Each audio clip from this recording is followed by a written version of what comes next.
hear me? I have a question. Okay, shall we start? हम लोग शुरू करेंगे. I have a question. Sorry, you said something, Agnes? Yes, I have a question. If you don't mind, can I ask? Just 1 second. I think we need to increase the volume. Just 1 second.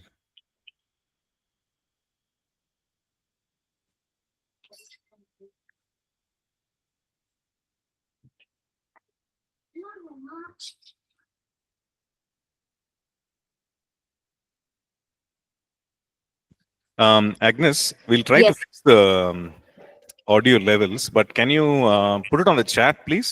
You Sure, don't sure. mind? I'll do that. Yeah, thank you.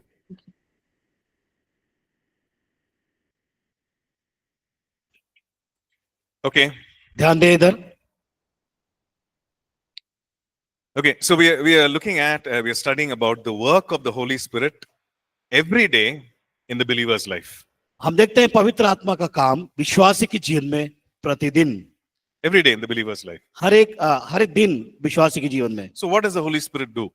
पवित्र आत्मा क्या करता है? We know that He indwells us वो हमारे अंदर वास करता है and He has been given to us. और हमें दिया गया, And His presence is like a seal of approval. और उसकी जो उपस्थिति एक मोहर के समान हमारे अंदर छाप लगा दी Right? गई है. It's like a guarantee from God. और वो परमेश्वर की ओर से वो गारंटी है हमारे लिए. So in what ways does He help us? और In what ways does He help us? कौन What से different ways? तरीके से वो हमारी सहायता करता है. Okay.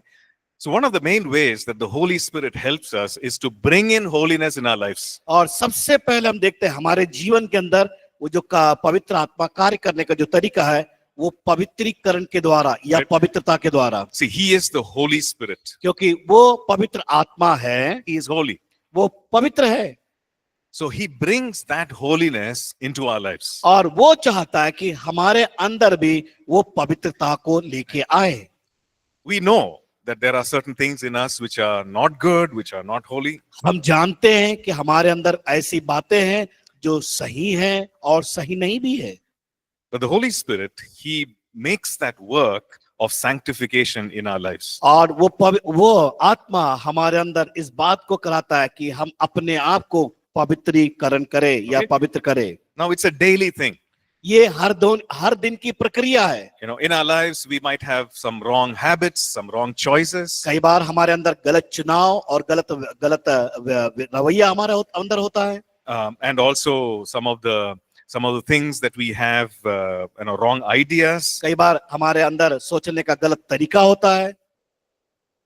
So the Holy Spirit brings about change in all these areas. पवित्र आत्मा इन क्षेत्रों में बदलाव को लेके आता है या बदलाव लाना चाहता है. So which means if we want to live a sanctified life, if we want to live a holy life, we need to depend on the Holy Spirit. और हमें अगर हमारे जीवन को पवित्रीकरण करना है या पवित्रता में लेके चलना है, हमें पवित्र आत्मा पर आश्रित होना आवश्यक है. Okay, let's read a few verses.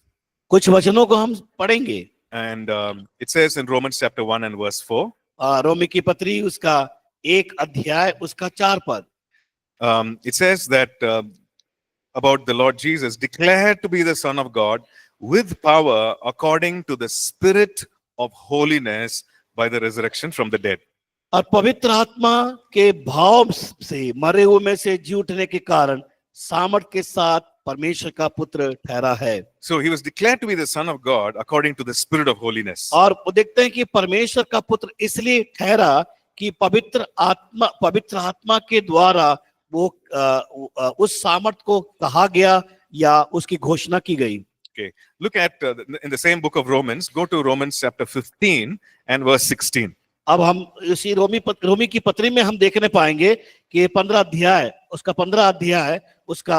16 पद में हम देखने पाते हैं. Okay, it says that I might be a minister of Jesus Christ to the Gentiles. और यहाँ पर इस प्रकार लिखा गया है कि मैं अन्य जातियों के लिए मसीह यीशु का सेवक होकर. Right, and the last part of the verse it says sanctified by the Holy Spirit. और कहता है कि आखिरी में कि मुझे पवित्र आत्मा से पवित्र बनकर ग्रहण किया है. Sanctified. पवित्रीकरण. What does this sanctification mean? पवित्रीकरण का मतलब क्या है? It means to be set apart.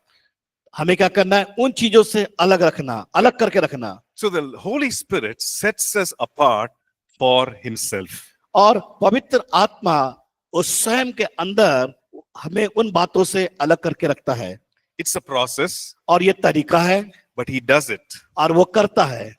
In fact, in 1 Corinthians chapter 3 verse 16, अगर पहला हम देखेंगे, पहला कुरिन्थियों की पत्री उसका 6 अध्याय उसका 11 पद, it says that we are temples of God. और वहां पर बताया गया है कि हम सब परमेश्वर, हमारा जो शरीर है पवित्र आत्मा का मंदिर है। We see the same thing in 1 Corinthians chapter 6 also, और हम पहला कुरिन्थियों 6 अध्याय 11 पद में हम देखते हैं, right? And verse 19 it says, do you not know that your body is the temple of the Holy Spirit? और 19 पद में इस बात को बताया है, क्या तुम नहीं जानते कि तुम्हारा देह पवित्र आत्मा का मंदिर है? Right? So which means that the Holy Spirit indwells us इसका मतलब यह है पवित्र आत्मा हमारे अंदर वास करता है। and we are the temple of the Holy Spirit or the मैं- dwelling place of the मैं Holy और Spirit. आप परमेश्वर का वो मंदिर है जिसमें वो रहना चाहता है। Okay? So when He indwells us, और जब वो हमारे अंदर वास करता है, He sanctifies us. वो हमें पवित्र करता है, पवित्र करता है। And the beautiful thing is this, बड़े अच्छी बात यह है, He sanctifies us or brings about change to be like Jesus. और वो हमारे अंदर पवित्रीकरण इसलिए लेके आता है कि हम उसके समान बन सके। Right? So we need the Holy Spirit इसलिए हमें पवित्र आत्मा चाहिए, and we need the work of the Holy Spirit in our lives. और हमारे जीवन में पवित्र आत्मा का कार्य भी हमें आवश्यकता है। Look at 2 Corinthians chapter 3 verse 18. हम दूसरा कुरिन्थी की पत्री उसका 3 अध्याय 18 पद को देखते हैं। Can somebody read it please? 2 कोई एक जन पढ़े? Corinthians 3 दूसरा verse कोरिन्थ- 18. दूसरा कुरिन्थियों 3 अध्याय 18 पद।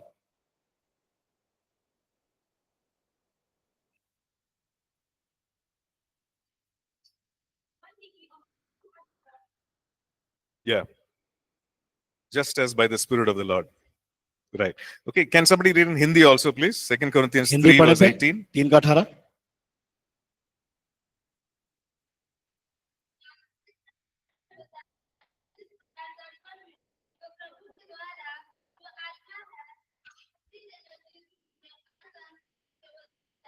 Okay. So it says, we are beholding the glory of the Lord. और यहाँ पर हम देखते हैं परमेश्वर के उस तेजस्वी रूप को हम पकड़े हुए हैं। Okay. What is glory? परमेश्वर की महिमा क्या है?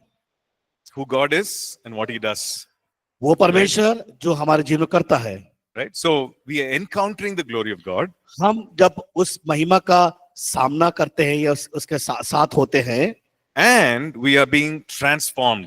हमारा जीवन बदलता है या परिवर्तित होता है। Okay, so transformation is major change, और ये परिवर्तन एक बड़ा बदलाव को लेके आती है, big change. बड़े बदलाव को। And that transformation, the Bible says, we are being transformed into the same image, और वो बदलाव उसके स्वरूप में लेके आता है। right? Whose image? किसके स्वरूप में, किसके समान? The image of the Lord.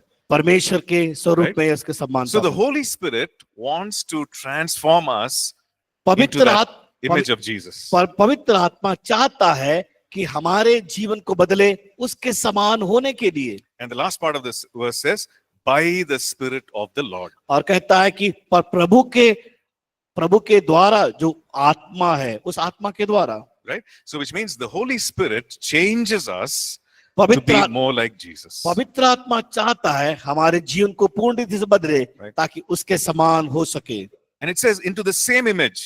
और उसकी समानता में। So it's not like the image of the pastor or a holy person or a good person. No, या to be किसी like Jesus. किसी व्यक्ति के समान नहीं, किसी पासवान के समान नहीं, कोई याजक के समान नहीं, बल्कि मसीह की समानता में उसके समान होने के लिए। Like some of us are saying, I have so many things in my life that I'm not proud of. और कई लोग कहते हैं मेरे जीवन में बहुत सी ऐसी चीज है मैं इस पर घमंड नहीं करता हूँ। Right?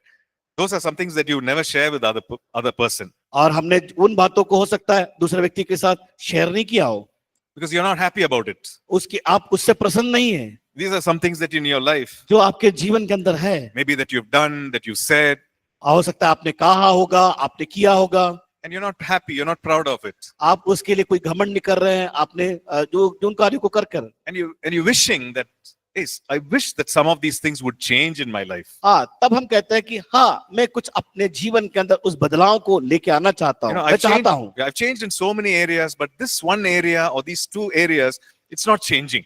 मैंने अपने जीवन में बहुत से बदलाव को लेके आए, लेकिन दो ऐसी बातें हैं जिसमें मैं अपने आप में बदलना चाहता हूँ या परिवर्तन को लाना Like, चाहता it हूँ। could be different for different people. हो सकता है अलग अलग लोग पर जो होता हो, लागू Right. होता हो, It could be maybe some addictions. और हो सकता है किसी बातों से ग्रसित हो, It could be even some issues of anger, हो सकता है वो क्रोध उसके जीवन में ज्यादा हो, some issues of pride, उसके अंदर समस्या है कि वह बहुत ज्यादा घमंड करता है and we're getting very frustrated, और वो उससे बिल्कुल उब गया हो।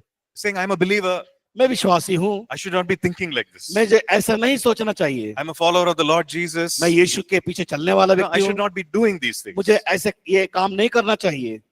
But these areas are not changing. लेकिन ये जो मेरा जीवन में ऐसा क्षेत्र है, ये बदल नहीं पा रहा है। We have good news. वो एक अच्छा संदेश हमारे लिए है, There is someone who is bringing change. और कोई है जो हमारे अंदर वो बदलाव को, परिवर्तन को लेके आता And है। if we would listen to him, और जब उसकी हम सुनते हैं तब, no, if we would obey him, जब हम उसकी आज्ञा का पालन करते हैं तब, and if we would, obey some of the things, simple things that he says, हो सकता है वो साधारण सी कोई बात हो जो हमसे कहता हो, and when we make it part of our life, अगर उसको हम अपने जीवन का भाग बना लेते हैं, we will be changed. हम परिवर्तन को देखने पाते हैं। Because he comes to bring change into our lives. और वो हमारे जीवन से चाहता है कि उन बातों से हम अपने आप को परिवर्तन कर सके। He wants to bring transformation into our lives. हमारे जीवन में वो परिवर्तन को लाना चाहता है, And बदलाव this- को लाना चाहता है। And this work of transformation is brought about by the Holy Spirit. और ये जो परिवर्तन जब आता है, वो पवित्र आत्मा, हम कहते हैं वो पवित्र आत्मा के द्वारा है। He changes us to be like Jesus और himself. वो चाहता है कि हम उसके समान बन जाएं, To be like Jesus in character, उसके समान जो उसका जो चरित्र है, to be like Jesus even in power, और उसके अंदर जो सामर्थ्य है उसके अनुसार, right? Both things, दोनों बातें, character and power, चरित्र का निर्माण और हमारे अंदर सामर्थ्य को पाना, to transform us into the very image of Christ. और जब परमेश्वर की उस समानता में हमें बदलने के लिए लेके आता है। That is what the Holy Spirit has come to bring और about. इसलिए पवित्र आत्मा, वो प्रभु का आत्मा हमारे पास आता है। Okay. So the other thing that the Holy Spirit helps us is to walk in the Spirit. तो हम देखते हैं पवित्र आत्मा और हमारे अंदर क्या लेके आता है, हम उसके साथ चल सके।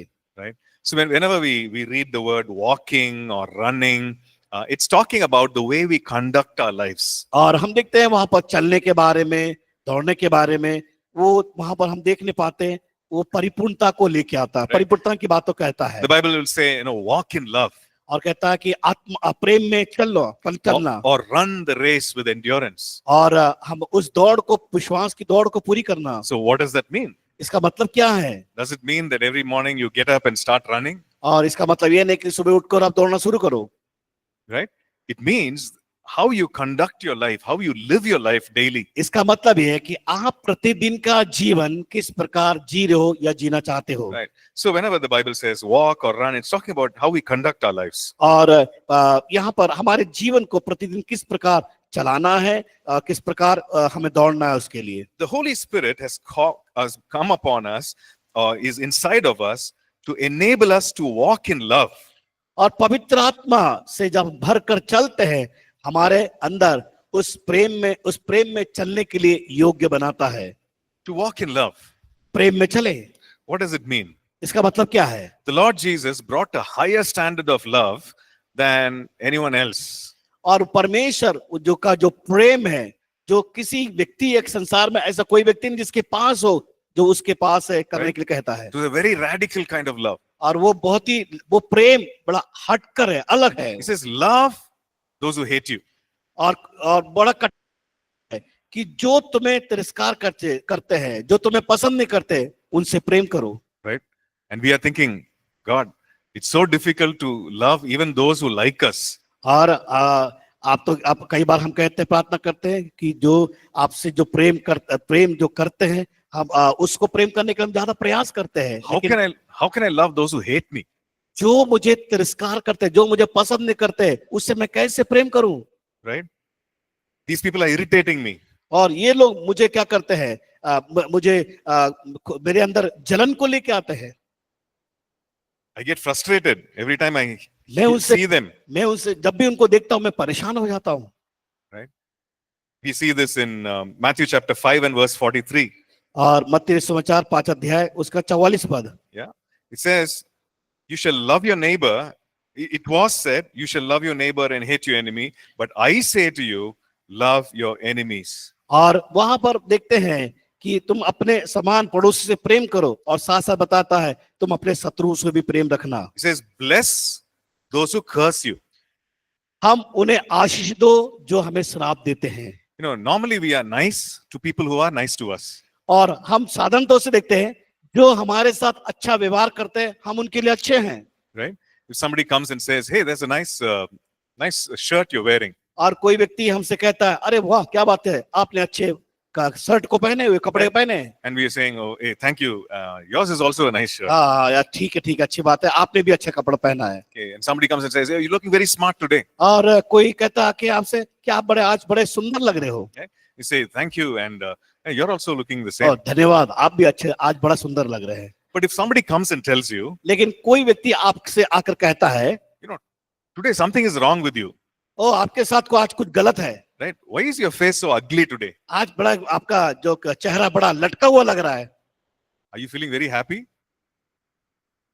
क्या No. आप उसमें जब ऐसा कहेंगे तो आप क्या अपने आप को प्रसन्न समझेंगे या खुश होंगे? Will you tell the person, but you are looking very great today. You're और- looking smart.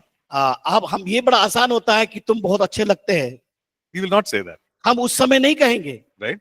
But the Lord is saying, bless those who curse you. परमेश्वर का वचन कहता है जो आपको श्राप दे उनको आप आशीष देना है। Right? And he's saying, pray for those who spitefully use you and who persecute you. और क्या करना है? Who spitefully use you and persecute you. और जो आपको सताते हैं, जो परेशान करते हैं, उससे क्या करना है? हमें प्रेम करना है, Right. उनके लिए प्रार्थना करना है। Yeah, pray for them. So then we ask the Lord, how can we do it? It's so tough, it's so difficult. और हम परमेश्वर से कहें, प्रभु ये मेरे लिए बड़ा कठिन है, मेरे से नहीं हो सकता, I cannot do this. मैं नहीं कर सकता। But the early disciples did that. लेकिन पहले शताब्दी की कलीसिया के लोगों ने किया। There is historical proof that the early disciples walked in this kind of love. और हम देखते हैं पहले शताब्दी की कलीसिया के लोग के पास वो सबूत है, वो सबूत उन्हें किया कि इस प्रकार की भावना में, इस प्रकार के चरित्र को लेकर वो चलते थे। See, the early church, it was really persecuted. जो पहली शताब्दी में देखे कलीसिया सचमुच ज्यादा सताई गई, And they were persecuted under the Roman ruler Nero. और नीरो राजा के अधीन में उस बहुत ज्यादा प्रताड़ित किए गए। Right? Believers were thrown to the lions. और देखते हैं कि विश्वासी लोग को शेरों के सामने फेंक दिया गया, डाल दिया गया उन्हें। They were ill-treated. They were treated very badly. और बहुत बुरी तरह से उनके साथ व्यवहार किया गया। But history testifies that as these people were taken to the lions, to be thrown to the lions, they prayed for them. लेकिन हम देखते हैं कि यहाँ पर इस प्रकार का दुर्व्यवहार उनके साथ हुआ, लोगों को शेरों के सामने डाल दिया गया, उसके बावजूद भी लोग जो सता रहे थे उनके लिए प्रार्थना करते थे। So when these Roman soldiers saw their love and their faith, they gave their hearts to the Lord. और देखते हैं यहाँ पर जब वो रोमी साम्राज्य के जो सैनिक थे उनके जीवन को देखते थे, वो चकित हो जाते थे, ये कैसा व्यवहार कर रहे हैं, और उन्होंने अपने जीवन को परमेश्वर को दिया, उन्हें प्रभु को ग्रहण किया। Right? Because the love of God which was in them touched their lives. परमेश्वर का प्रेम ने उनके हृदय को छू लिया। Look at Romans chapter 5 and verse 5. Romeo उसका 5 अध्याय 5 पद में देखते हैं। Okay, Romans 5 and verse 5 says, Romeo 5 उसका 5 में इस प्रकार बताया गया, कहा गया है, the love of God has been poured out into our hearts by the Holy Spirit. और वहां पर दिखता है पवित्र आत्मा जो हमें दिया गया, उसके द्वारा परमेश्वर का प्रेम हमारे मनों में डाला गया है। Yeah. The love of God has been poured in our hearts. परमेश्वर का प्रेम हमारे अंदर डाल दिया गया है by the Holy Spirit पवित्र आत्मा के द्वारा, who was given to us. जिसने हमें दिया है। Okay. So the first part, it says the love of God, और पहला जो भाग है, पहले देखते हैं परमेश्वर का प्रेम, which means the love that comes from God, जो प्रेम परमेश्वर की ओर से आता है, the love that belongs to God, जो प्रेम परमेश्वर का है, that was poured into our hearts. वो हमारे अंदर डाल दिया गया। What kind of love does God have? और परमेश्वर कौन सा ऐसा प्रेम है जो प्रकट किया या दिया गया? The Bible describes it through the Greek word, it's called agape, और वो जो ग्रीक जो वर्ड में अगापे शब्द कहा गया है, which means it's an unconditional love. इसका मतलब है बिना उसमें शर्त के प्रेम, Right? In spite of love. और वो जो हमारे अंदर प्रेम डाला जाता है। Right? It means that I love you in spite of all your faults. और वो प्रेम ऐसा वो परमेश्वर बताता है, उसका प्रेम डाला गया है कि तुम अगर कितना भी कमजोर हो, निर्बल हो, उस निर्बलता में या कमी में मैं तुमसे प्रेम करता हूँ। That's the agape God kind of love. वो परमेश्वर का अगापे प्रेम, ना बिना शर्त के। And Romans 5 and verse 5 says, the love of God has been put into our hearts. और वो परमेश्वर का पवित्र आत्मा के द्वारा वो परमेश्वर का प्रेम हमारे मनों में डाला गया है। Who put that into our hearts? किसने हमारे अंदर डाला है? Because we didn't have this kind of love. We don't have that kind of love. हमारे अंदर इस प्रकार का प्रेम नहीं है। But God, the Holy Spirit, put this love in our hearts. परमेश्वर का जो पवित्र आत्मा है, वो प्रेम परमेश्वर का हमारे अंदर डाला गया है। And so the disciples were able to even love the unlovable. और हम देखते हैं कि They were able to love those who were arresting them, persecuting them. अब देखते हैं कि वहां पर चेलों के साथ लोगों ने चेलों को सताया, प्रताड़ित जो करने वाले थे, उन लोगों के साथ भी ये लोग प्यार करना या प्रेम करना प्रारंभ किए। Right? And this is the work of the Holy Spirit. और ये है पवित्र आत्मा का काम। One more verse which talks about that is Galatians 5 and verse 22. और एक वचन हम देखेंगे गलाती की पत्री उसका 5 अध्याय उसका 24 पद, Verses 22 and 23. 23 और 24 पद। It talks about the fruit of the Spirit. और यहाँ पर आत्मा के फलों के बारे में बताया गया है। Right? It is a singular word. It means fruit. One word. एक ही शब्द, फल। Right? And when we look at that, it sees that it's the work of the Holy Spirit which is bringing in all these characteristics into our hearts, into जब our lives. पवित्र आत्मा के अनुसार चलते हैं, वह आत्मा के फल हमारे अंदर बढ़ते जाता है, फलवंत होता है। Right? This is the end result of the work of the Holy Spirit in our lives. और ये पवित्र आत्मा का अंत तक ये काम, ये परिणाम हमारे जीवन के अंदर फलों के द्वारा प्रदान करता है। What is the first one which is mentioned there? पहला फल के बारे में कौन सी पहली बात बताई गई है वहां पर? Right? It says love. वो क्या? प्रेम के बारे में। Right? The fruit of the Spirit is love, joy, peace, etc. आत्मा का जो फल प्रेम, आनंद, शांति, धीरज, कृपा, Right. भलाई और विश्वास है। So it is the work of the Holy Spirit in our hearts पवित्र आत्मा का काम हमारे जीवन में, हमारे हृदय में, which is bringing out all these good qualities, and that's the fruit of the Spirit. और हमारे अंदर इन योग्यताओं को, इन गुणों को फलों के द्वारा प्रकट करता है या इसके समान होने के लिए आग्रह करता है। So we are called to walk filled with the Spirit. और परमेश्वर ने हमको इसलिए बुलाया, उस बुलाहट में चलना है कि हम आत्मा से परिपूर्ण हो जाए, आत्मा में भरकर चले। Right? Okay. We're looking at a few more things. The work of revelation is brought about by the Holy Spirit. और हम देखते हैं पवित्र आत्मा के द्वारा प्रकटीकरण का कार्य को हम देखने पाते हैं। Okay. Revelation means things that we do not know yet. और प्रकटीकरण का मतलब है जो चीज हम नहीं जानते, उन चीजों को हमारे द्वारा परमेश्वर प्रकट करता है। Things that are hidden for us to discover. और जो बातें हमारे लिए छिपी है, गुप्त में है, उन बातों को वो बताता है। Okay. So how many of you have played this game called the treasure hunt? Treasure hunt. Which means there's something that is hidden, you need to go find. अच्छा, आप कितने लोग ऐसे खेल में शामिल हुए या खेल खेले कि जो छिपी है उन चीजों को उठाने के लिए, पाने के लिए? Okay. So yeah. So you get a clue. आपको एक क्लू मिलेगा। It will say, okay, find something which is brown, which is round, and which is hidden or which will be in the field. और आपको बताएगा वो जाओ आपके उस मैदान में, वो भूरा रंग का होगा या वो जो छुपी हुई है उसका आकार इस प्रकार होगा, आपको बताया जाएगा, आपको उसको ढूंढना है, And you're searching. आप ढूंढते हैं इसको, And you go to the field. आप वो उस मैदान में जाते हैं And you see this huge brown pot. और वहां पर देखते हैं एक बड़ा ब्राउन एक पात्र को, Uh, भूरा पात्र को, pot. Yeah. So in that pot, there is another clue. और उस पात्र के अंदर, उस बर्तन के अंदर दूसरा एक क्लू है, And then on it goes. और उसमें हम देखते हैं कुछ ना कुछ बातें छिपी होगी उसको ढूंढने के लिए। Okay. So something that is revealed for us. कई हम देखते हैं कुछ चीजें वहां पर हमें प्रकट की जाती It है, is there for us to discover. तो वहां पर वो सामग्री है, हम उसकी वहां पर खोज करें कि कहाँ छिपी है वो। Right? So that is the revelatory work of the Holy Spirit. और इसी प्रकार जान पाते हैं पवित्र आत्मा भी उन चीजों को खोजने के लिए, प्रकट करने के लिए वो करता है, He leads us to discover. और वो हमारी अगुवाई करता है, हम उसको प्राप्त करें या खोज करें। Right? So that is the work of revelation of the Holy Spirit. और ये है पवित्र आत्मा का प्रगटीकरण का कार्य। You know, if you look at the book of 1 Corinthians chapter 2, और जब हम पहला कुरिन्थियों 2 अध्याय उसका verses 9 and 10. Yeah. 9 और 10 पद को पढ़ेंगे।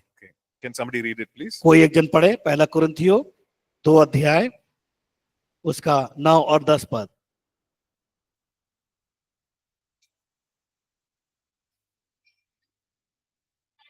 पहला कुरिन्थियों 1 2 Corinthians, अध्याय 9 पद, 9 और 10।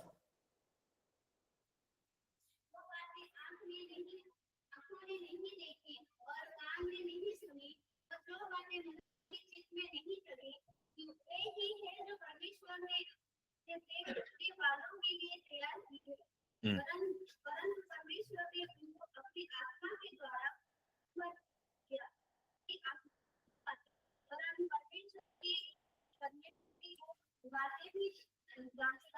Right. Okay. So verse 9 says, see, eyes have not seen, ears have not heard, nor has entered into the heart of man the things which God has prepared for those who love him. 9वां पद में हम पढ़ते हैं कि जो बातें आंखों ने नहीं देखी और कानों ने नहीं सुनी, जो बातें मनुष्य के चित्त में नहीं चढ़ी, वे ही है जो परमेश्वर ने अपने प्रेम रखने वालों के लिए तैयार किया है। Right? So what is he saying? He's saying, Paul is actually quoting from the book of Isaiah, and he's saying, you know, your physical eyes have not seen, your ears have not heard, and it has not entered your heart also, those things which God has prepared for you. यहाँ पर पौलुस यशायाह की पुस्तक में से इस बात को यहाँ पर प्रकट कर रहा है, इस बात को लिख रहा है कि जो बातें आंखों ने नहीं देखी और कानों ने नहीं सुनी, जो बातें मनुष्य के चित्त में नहीं, लेकिन यहाँ पर बताया गया परमेश्वर ने अपने प्रेम रखने वालों के लिए तैयार किया है। Okay, let's look at the next verse. अगला पद को देखें, because it's incomplete without the next verse. और ये जो पहला जो हमने वचन पढ़ा, उस वचन के द्वारा ही पूरा होता है। Okay, because we might think, okay, God is prepared, but I don't know.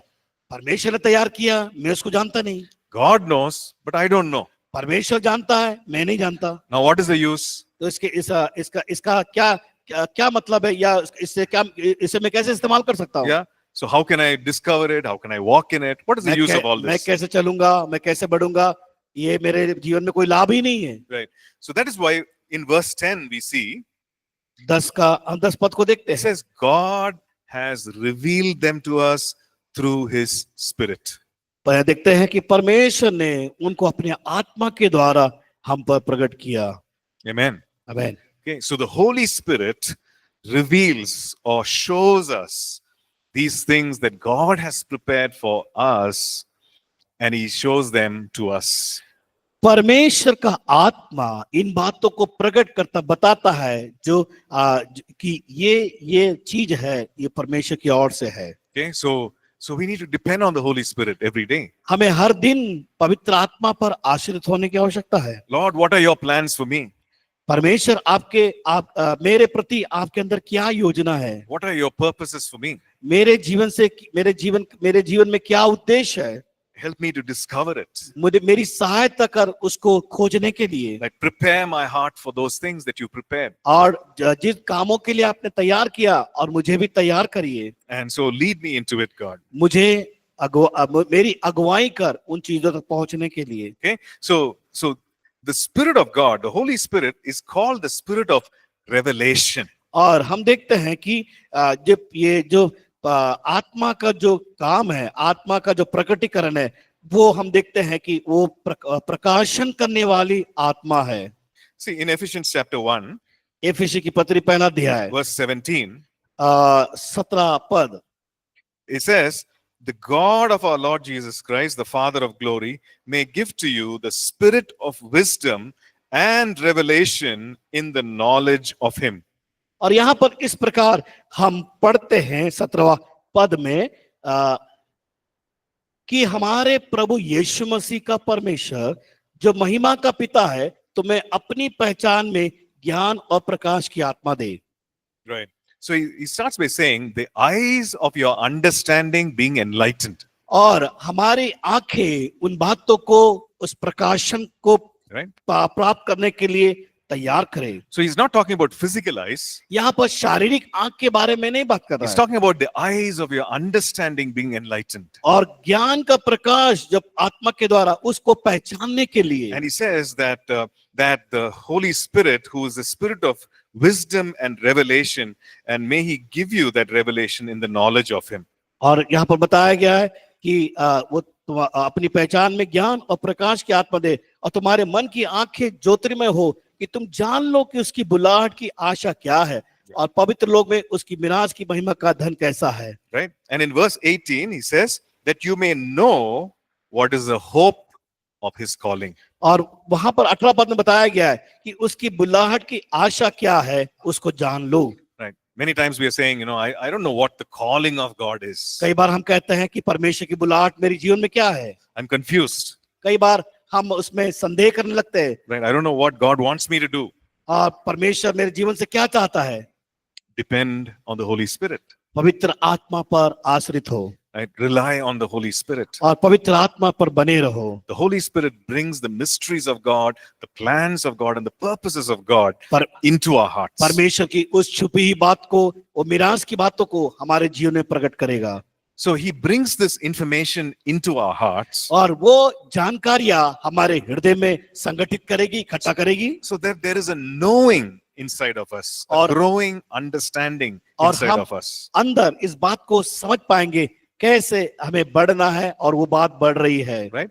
And there's a growing understanding, okay, this is what God wants me to do.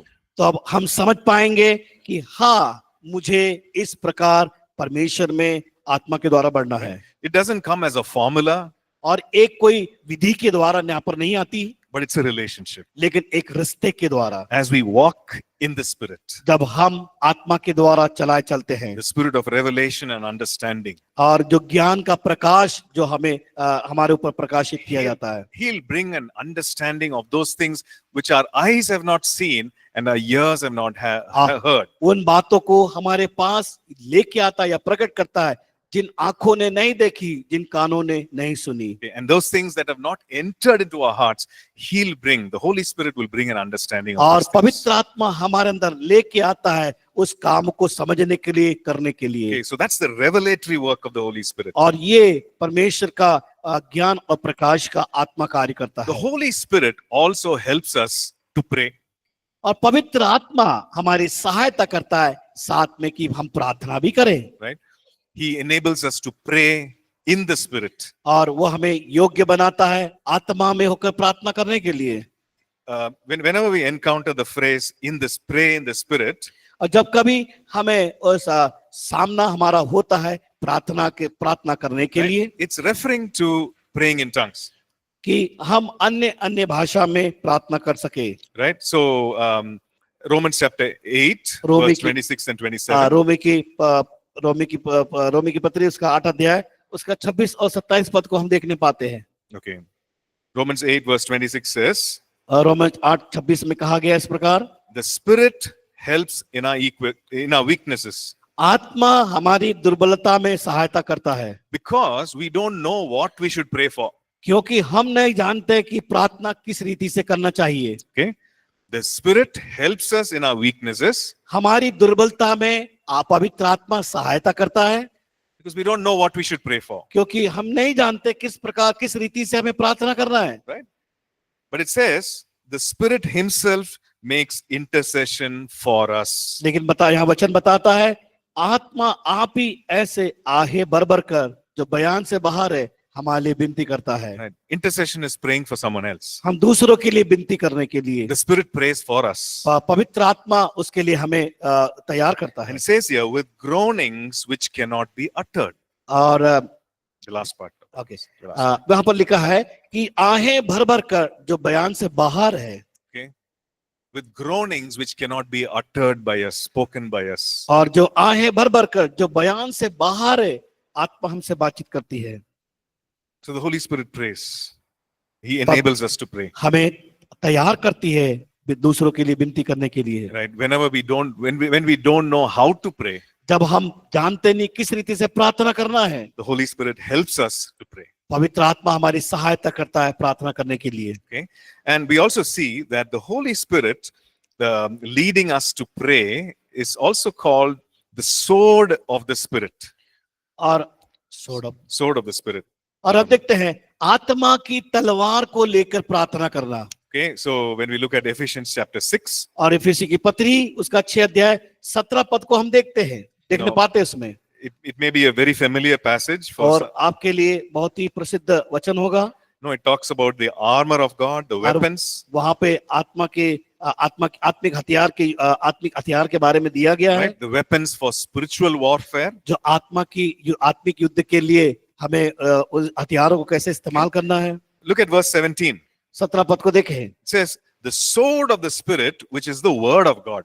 उद्धार का टोप और आत्मा की तलवार जो परमेश्वर का वचन है, ले लो। Okay, it's called the sword of the Holy Spirit, आत्मा की तलवार, which means the Holy Spirit quickens God's word to us. तो आत्मा हमें क्या करता है, वचन को हमारे अंदर लेके आता है। Right? And we take that word हम उस वचन को लेते हैं and then we pray.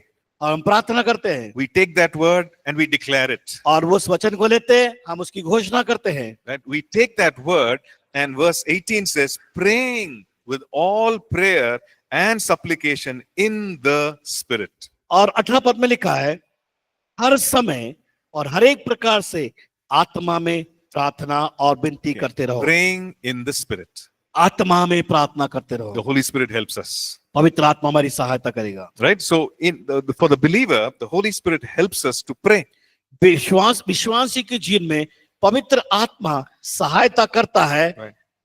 प्रार्थना करने के लिए। Different kinds of prayer.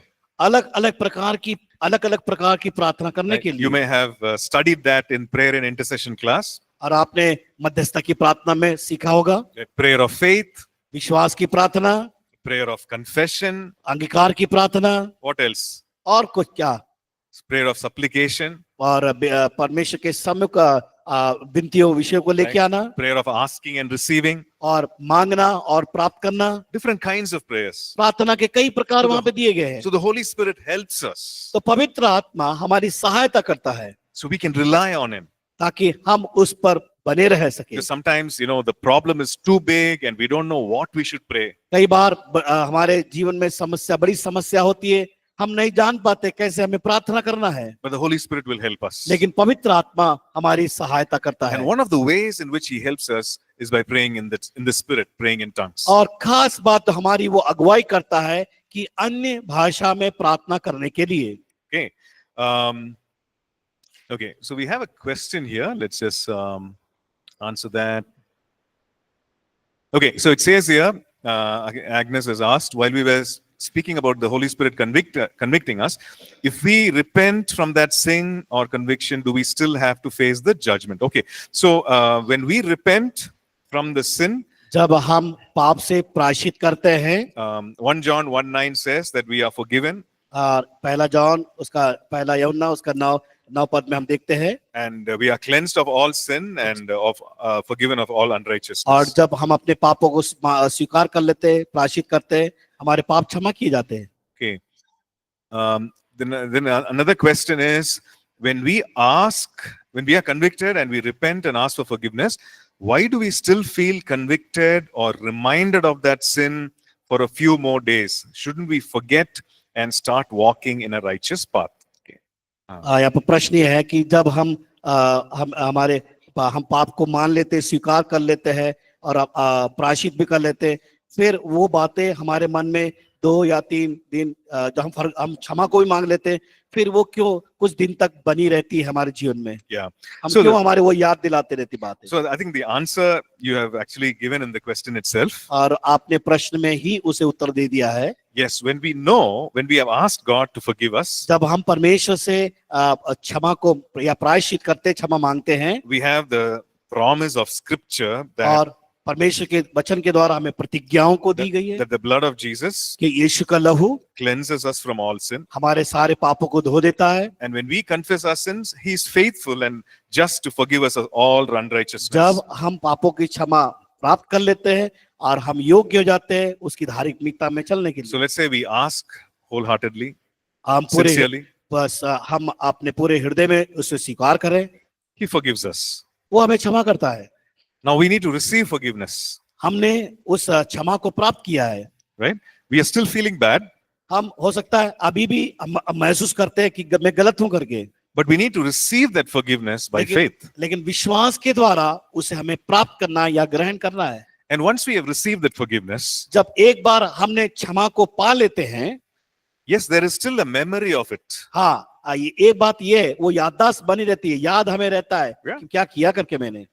We are still reminded sometimes whenever we go to that place or whenever we meet that people of the sin that we committed. और जब हम ऐसे जगह जाते हैं, ऐसे व्यक्ति से मिलते हैं, तब हमें वो बातें याद दिलाती है कि हाँ, मैंने ऐसा काम किया था करके। Sometimes others also remind us. कई बार दूसरे लोग हमें स्मरण दिलाते, याद दिलाते। You know, you copied in that exam, I know. और हाँ, मुझे मालूम है आपने क्या किया, नकल मारा है परीक्षा में। Right? People remind us, accuse लोग us. हमें याद दिलाते हैं।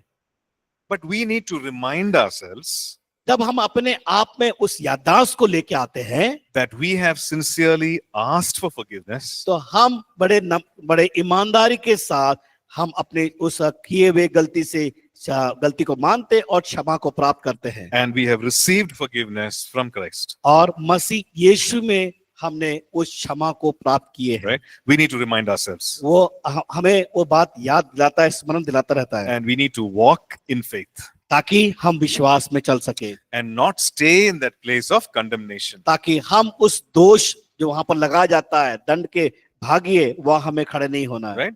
Because it doesn't help us in और any वो- way. हम वो ऐसे जगह हम खड़े रहेंगे बार बार, तो वो हमें सहायता नहीं कर पाएगी। Because what God has forgiven, जब परमेश्वर हमें जब क्षमा कर दिया है what God has cleansed, और हमारे जो पाप हमारे धो दिए गए हैं, you and I have no right to condemn.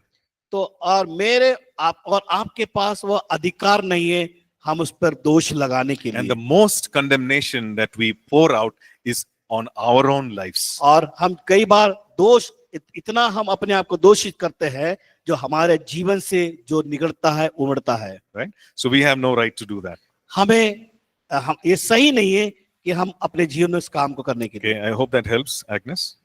मैं विश्वास करता हूँ Yeah. आपके लिए सही प्रत्युत्तर। Okay, fine. Any other questions before we move on? Any other questions आपके पास कोई प्रश्न है? based on what we have learned about the Holy Spirit in a हम- believer's life, हमने in a विश्वास sinner's life? हमने जो विश्वासियों के जीवन में पवित्र आत्मा के कार्य के बारे में देखा, उससे संबंधित कोई प्रश्न?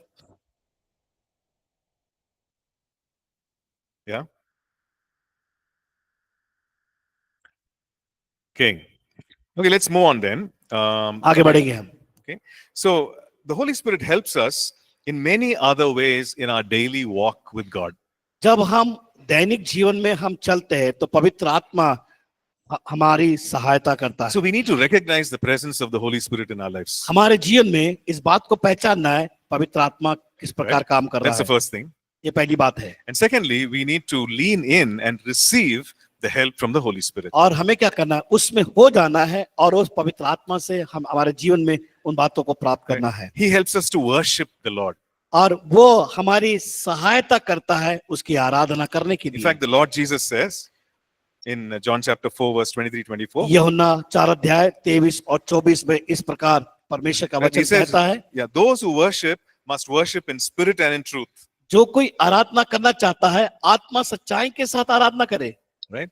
He said, those who worship must worship in spirit, which means out of your innermost being. Out of your innermost being. और जो कि जो हमारे जो आत्मा की अंदर गहराई से, Right? And also it means as led by the Holy Spirit. और उसके साथ साथ उसके आत्मा के अनुसार चलने के द्वारा. Philippians 3 and verse 3. फिलिप्पी के पत्र 3 अध्याय 3 पद में क्या लिखा है? And Paul is writing, we are the circumcision who worship God by the Spirit. और हम परमेश्वर के लिए ठहराए गए, हमें उसके लिए नियुक्त किया गया ताकि मैं और आप पवित्र उसके आत्मा में होकर उसकी आराधना कर सके. It says worship God in the Spirit. और परमेश्वर की आराधना आत्मा में होकर करे. Which means as led by the Spirit. इसका मतलब ये आत्मा के आत्मा की अगुवाई में होकर we worship God. हम परमेश्वर की आराधना करें. Right? One other thing that the Holy Spirit brings into a believer's life is this precious thing called hope. और हम देखते हैं कि परमेश्वर का आत्मा विश्वासी के अंदर एक अच्छी बात, खास बात को लेके आता है, वो है आशा. Okay, it means that the person without hope lives a very discouraged life. अगर एक विश्वासी या एक व्यक्ति बिना आशा के अगर जीवन व्यतीत करे, वो किसी काम का नहीं है. Okay, on earth we have oxygen, yes or no? हम देखते हैं इस पृथ्वी पर हमारे लिए हवा है कि नहीं? हवा है. It's the oxygen that enables us to live, to breathe. और ये हवा हमें जीने के लिए प्रदान करती है, उसको हम प्राप्त करते हैं. Right? I remember once watching a video. मैं याद करता हूँ कि एक वीडियो देख रहा था. And it's about a man who is on the moon. और वो व्यक्ति चंद्रमा पे था. And in the moon there is no oxygen. और Right? उस चंद्रमा पे किसी प्रकार की ऑक्सीजन या हवा नहीं थी. So in a closed building, he is growing some plants because that building inside has oxygen. और वहां पर एक भवन था और Building, and he's growing some plants. और उस potatoes. भवन हम देखते हुए वहां पर एक भवन था और वहां पर एक उसने पौधा लगाया उसको बढ़ने के लिए, बढ़ाने के लिए. Right? And that place has oxygen. क्योंकि वो उस जगह में वहां पर ऑक्सीजन या हवा थी. And if you see pictures of the moon, there's nothing that is growing outside. अगर Right? आप चंद्रमा को देखें उसमें वहां पर कुछ भी नहीं है. Because we see so many trees and everything because it takes in oxygen. और जिस प्रकार यहाँ पर हम पेड़ पौधों को देखते हैं और उसके द्वारा उस ऑक्सीजन या हवा को हम प्राप्त करते हैं. Right? In fact, it releases oxygen also. और क्योंकि वो ऑक्सीजन को भी या हवा को देते हैं. Okay. So now in that video they show, it's a fiction, it's a science fiction. और वहां पर एक वैज्ञानिक तौर तरीके से उस पिक्चर में दिखाया गया है. But there is a storm. वहां पर आंधी को देखते हैं. And it's a storm of all these meteorites, which means small stones which come and hit the building. और वहां पर देखते हैं छोटे छोटे जो पत्थर के टुकड़े आकर वहां पर उस इमारत से टकराते हैं. And the building roof is broken. और जो इमारत की छत टूट जाती है. And all the oxygen escapes. और जितना भी उसमें ऑक्सीजन हवा होता है वो सब कुछ बाहर निकल जाता है. And in a second, उसी क्षण the plants die. वो जो पौधा वहां उस घर में लगा रहता है वो मर जाता है. It's amazing how they show it. और बड़े एक अद्भुत है उसको उन्होंने जो दृश्य दिखाया. With the oxygen, the plants are green. और जब ऑक्सीजन या हवा जब मिलती है वो पेड़ हरा भरा दिखाई देता है. And the entire oxygen in the building escapes. और जब उसमें से हवा या ऑक्सीजन जब बाहर उस घर से निकल जाती है. And immediately the plants die. और तुरंत वो पेड़ वहां पर मर जाता है. Right? And that is how hope is for a person's life. इसी प्रकार एक व्यक्ति के जीवन में आशा. We all have some hope आपके प्रत्येक के जीवन में एक आशा है. that tomorrow will be a better day. आज कल का दिन मेरे लिए अच्छा होगा. That God will do something in my life. परमेश्वर मेरे जीवन में कुछ करेगा. Right? We all have hope. हम सबके पास एक आशा है. And we need to have hope. और हमें आशा होना चाहिए. And the Bible says that the Holy Spirit brings hope into our lives. और पवित्र आत्मा हमारे अंदर वो आशा को उत्पन्न करता है या आशा को प्रदान करता है. Look at Romans chapter 15 and verse 13. रोमी की पत्री उसका 15 अध्याय उसका 13 पद को हम देखने पाते हैं. It says, now may the God of hope fill you with all joy and peace in believing. और यहाँ पर हम देखने पाते हैं 15 का 13 पद में इस प्रकार लिखा हुआ है, परमेश्वर जो आशा का दाता है तुम्हें विश्वास करने में सब प्रकार के आनंद और शांति से परिपूर्ण करे। Right? May the God of hope,